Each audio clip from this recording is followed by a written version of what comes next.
be here. My name is Peter Gotting. I'm a Master of Community and Regional Planning, and I'm a current PhD student at the Texas Southern University in Houston, Texas. I'm on a team that consists of my academic advisor, Dr. Smith, as well as another teammate who's currently in the room right now, Dr. Liza Powers, as well as Tamisha Freeman.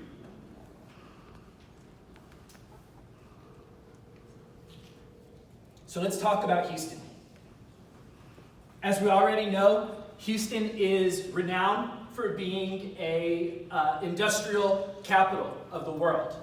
Our chemical refinery capacity, our petroleum refinery capacity, adds an economic and material development on a national and international scale that is unprecedented. And with great achievements and great material progress, there's also what we commonly know in the field as externalities. And the human cost of this, of our national and international development has a human and social toll within our most vulnerable communities within Harris County, as well as the surrounding counties.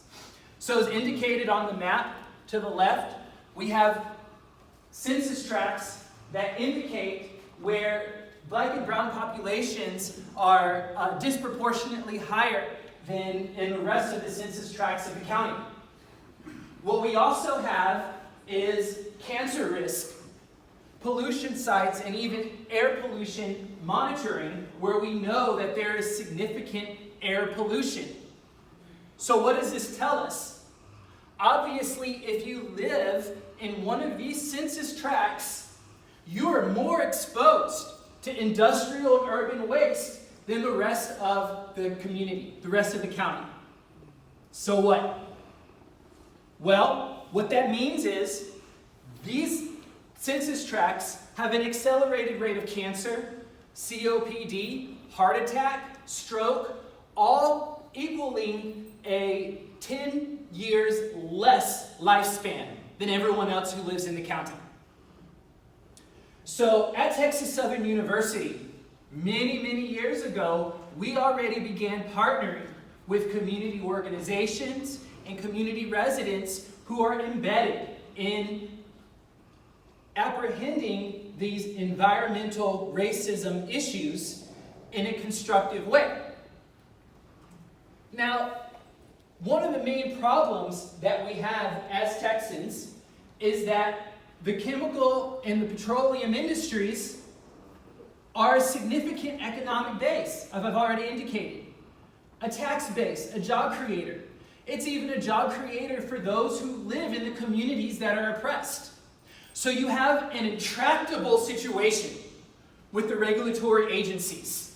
That means that our community residents and local nonprofits who deal with environmental issues, they have a lack of voice, a lack of representation, and basically we are left with our own means and our own resources to even build influence and even build the type of interest that will move the public on these topics. So after several years of working with nonprofits, working within the community, our partners, CEER, the CEER, along with the Air Alliance of Houston, we said to ourselves, what kind of interface or program can we devise that will bring individuals from these disparate parts of the county and the metro region who all have different lives and different experiences, but also have this common layer of environmental racism, industrial toxin that they have to apprehend on a daily basis. And what can we do if there really is no one listening to us and there's really no one there to lobby or advocate for us? Okay, so with our partners and among ourselves, the planners and advocates over at TSU, we said, well, why don't we create an interface that brings these individuals together, community residents, leaders on environmental justice issues, people who are involved in nonprofits, and what can we do to create a foundation where in this new interface that's bringing disparate elements together, what kind of foundation can we build that will create a cohesive whole that will kind of renew life into these environmental justice issues? So our main question is here today is, how does our program, I forgot to mention, the name of our program at TSU is the Community Environmental Leadership Program. And we're trying to interrogate how exactly the CELP exemplifies the possibility for organizational capacity building on the topic of environmental justice. So what we devised is a workshop series, like I said, that basically starts at the beginning. Now, keep in mind, within our group, our participants, we had people who are experts in different fields and people who only have an 8th grade education and everything in between. So we have differentiated skills, differentiated experiences, differentiated knowledge. And what we said is, when we come together and we want to have a unique whole where we can action plan based on these differences, well, we can build a foundation. And so what we did is we started all the way with history presented by Dr. Liza Powers. And we started with colonialism, going all the way up to significant legal cases. After the history portions, we went into science portions that are contextual to our region in Harris County. So that's air pollution, water pollution, flooding.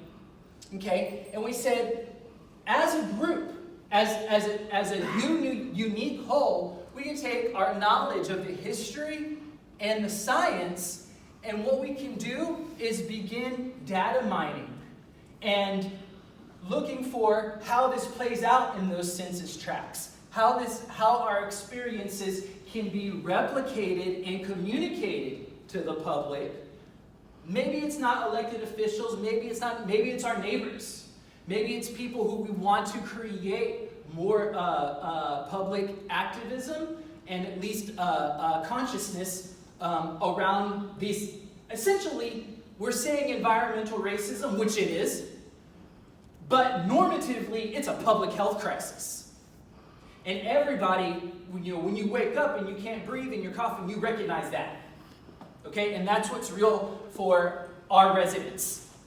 So not only do we come with this toolkit so that our residents, community members can then go and talk to the public, meet with county commissioners, go to the state capitol. Basically, we also had a training that took all of that information and said, okay, well, how can we put this all into use in an effective way and create an action plan that represents some of our renewed findings as a group that represents a whole region of oppressed communities as opposed to one single community working on itself.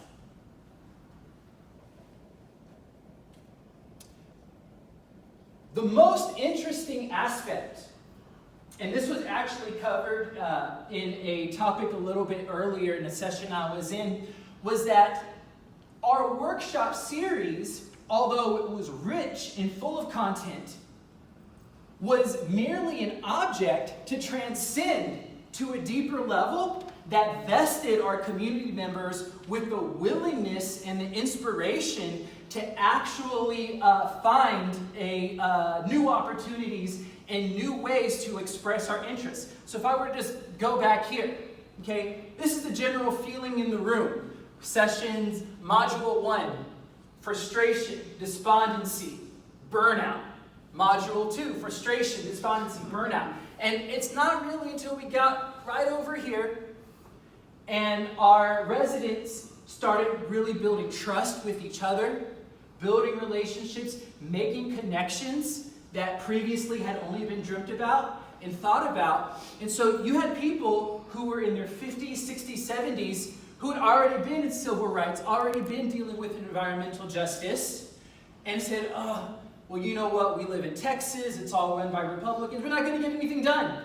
And we went from this kind of defeated approach to we said, oh, well, with these new connections and with this new imagination, we actually have a useful springboard for the final piece of our training, of our toolkit. And the most crucial, in my opinion, element that brings it together, after going through all of that hard work as groups and on an individual level, we get to a very, very special tool called a power map. Has anyone ever heard of a power map before? Awesome, awesome. So the power mapping tool was originally created by a nonprofit group in Los Angeles called SCOPE, Strategic Concepts in Organizing Policy Education.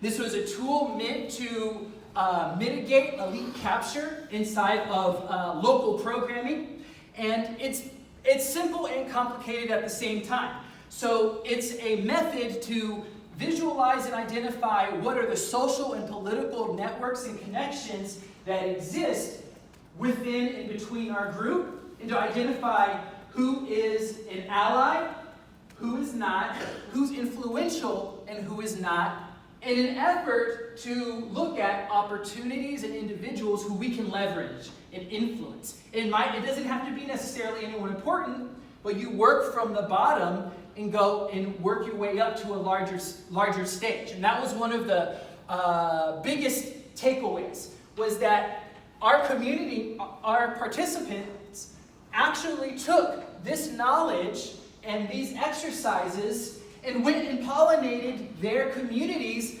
with the same toolkits that we did. So now, so we did our program 2021, 2022, and now ever since 2022, we always hear about our community members are in the Houston Chronicle.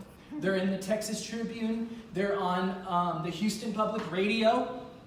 And they are catalyzing and organizing their communities to do this hard work that has basically been stymied to a certain point.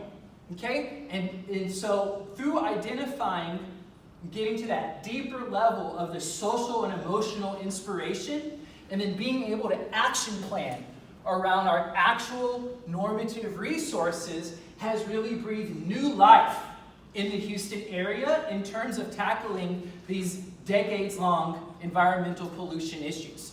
Okay, so in our summary, basically I just want to cover that this came from an acknowledgement of a lack of political power, and through a workshop series, we were able to create a framework where groups can capacity build for environmental justice, which to me was unheard of before.